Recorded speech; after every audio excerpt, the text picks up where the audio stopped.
In our Sunday morning classes, we are studying straight through the Gospels from the start. And one of the things I always kind of found interesting about the early chapters of the Gospels is how Jesus will do some kind of a miracle, and then he'll immediately say, "Don't tell anyone about this.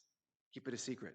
Um, and even later, when he starts attracting lots of attention among the people, he's still trying to avoid bringing crowds with him in some places. He will run away from the crowd sometimes. Clearly, he's trying to stay under the radar for as long as he can, um, which is is interesting. Like, why is he doing this? You'll hear that he wanted to have more control over the timing of his work.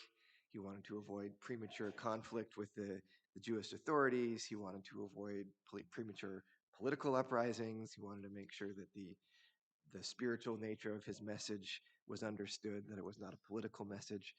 Um, one of the things I noticed this time around is actually how much of that, he's buying all this time, and how much of this time that he is spending actually preparing his disciples instead of preaching publicly.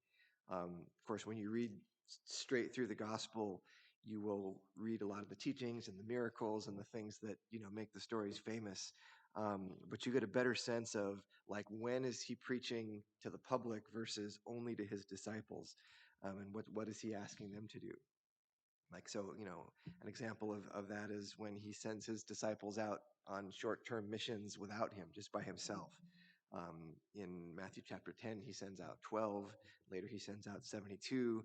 Um, and this is actually fairly early on in the gospel. In Matthew chapter 10, it's actually right after the first time that all the 12 disciples are even named for the first time. Immediately, he's sending them out to prepare them for the life and the mission that they'll have after he's gone. He's telling them right up front about how they will get power from the Holy Spirit, how they will have, spiritual gifts like healing. He tells them to travel light and trust God for the things that they need.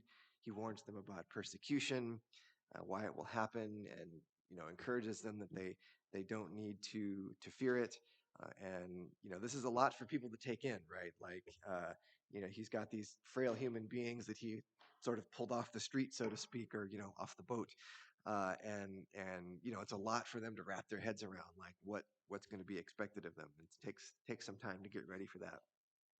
Um, Another example is how many times there are explanations of the parables that that he is discussing publicly, uh, that he gives one version of the parable to the public and another one, an extra explanation to the disciples.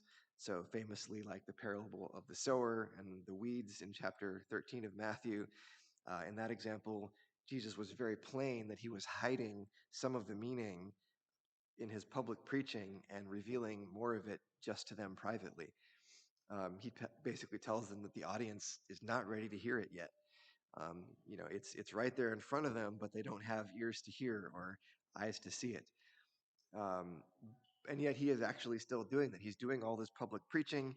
He's laying everything out there, and he's trying to get his message out. Uh, but knowing that it won't all be appreciated, and that's even happening privately. There are cases where he'll give his disciples a private teaching that they don't understand until later. It's like he's laying out these little time bombs in plain sight, undisturbed, and then all of a sudden, bang, they can't be ignored anymore. And this is especially seen, even in the last week of his life before the crucifixion. He is certainly culminating his public ministry in grand pomp and circumstance, but he's also so much of what he's doing that week is also just for the disciples. In fact, the account of John of that Last Supper day runs 4 chapters long, 5 if you include the high priestly prayer of Jesus, and he's teaching his disciples, and it's basically all to prepare them for what's going to come, for the life that they'll have after he's gone.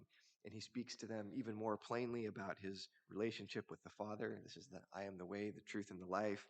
He tells them he's the true vine. If you remain in me and keep my commandments, then you can ask the Father for what you'll need in my name, and you will bear fruit and you won't fall away.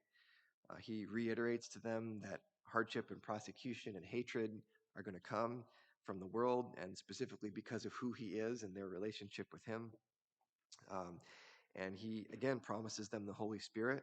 He says it will teach you, it will help you remember, it will guide you into all truth, and it will even prepare the world for your message ahead of you. And he repeatedly tells them to be encouraged, to not let your hearts be troubled, to not be afraid. He encourages them, saying that I will remain with you, his spirit will strengthen them, and eventually that their sorrow will turn into joy. And then he shows them in his gesture of washing their feet. He is physically demonstrating the kind of leadership and love that he expects them to have. He displays it as an object lesson uh, of what he has been telling them in words all along. He says, the greatest among you shall be the servant of all. And what I mean by that is this, right? He gives them a new commandment in John chapter 13. He says, you are to love each other just like I have loved you. And that's so important that that will be the defining characteristic of Christians. People will know that you're Christians because of the way that you love each other, he tells them. And then finally, after giving them all this discourse, having left them everything that they need, he completes his work. He goes willingly to his betrayal and denial by his own disciples. He submits to the hatred and persecution of the world, and he demonstrates his power and divinity by overcoming it. And this memorial, this ritual that he's left behind for us, the Lord's Supper, is part of what prepares us for our work too, and it helps us to remain in him. So let's remember these things as we take it this morning.